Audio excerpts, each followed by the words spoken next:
Heinrich क्लासेंको परे आउ जणे विध्वंसी बैटरଙ୍କ अवसर। मात्र 29 वर्ष बयस अंतर्जातीय क्रिकेट को निकोलस पुरन अलविदा। क्रिकेटर तीनोटी जाक फॉर्मेट को वेस्टइंडीज विस्फोरक बैटरଙ୍କ गुड बाय।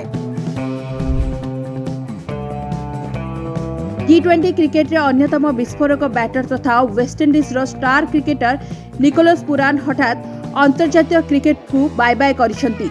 मात्र 29 वर्ष बयस से अंतर्जातीय क्रिकेट रो अवसर नहीं। वेस्टइंडीज पाई पुरन क्रिकेट रो तीनटी जाक फॉर्मेट रे आउ खेलिबे नहीं।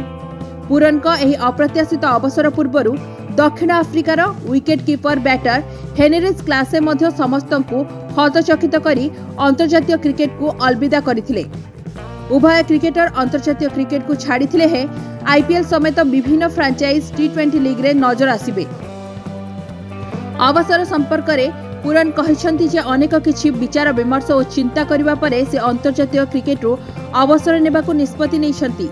29 वर्षीय पुरन वेस्टइंडीज पई सर्वाधिक टी20 मैच खेलिबार रेकर्ड करिसंती। से निज देश पई 106 मैच रे 2275 रन करिसंती। 2016 रे पुरन पाकिस्तान विपक्ष टी20 रे डेब्यू करथिले। यार 3 वर्ष परे तांको इंग्लैंड विपक्ष दिनिकिया रे सुजोग मिलिथिला।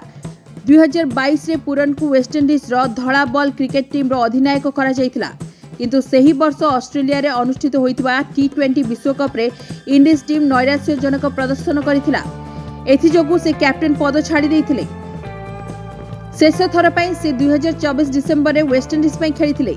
2024 रे से गोटिए कैलेंडर वर्ष रे सर्वाधिक 170 छक्का मारिबार रेकर्ड करथिले। 2025 आईपीएल रे पुरन लखनऊ सुपर जायंट्स पई 5टी अर्धशतक सह 524 रन करथिले। आशा करा जाउथला जे 2026 टी20 विश्वकप रे पुरन को इंडीज टीम रे देखिबा को मिलिबो। किंतु एहा पूर्वरु से अंतर्जातीय क्रिकेट रो अवसर नै जाइछंती।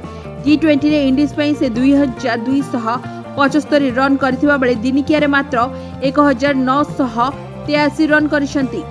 Bureau report rising Odisha.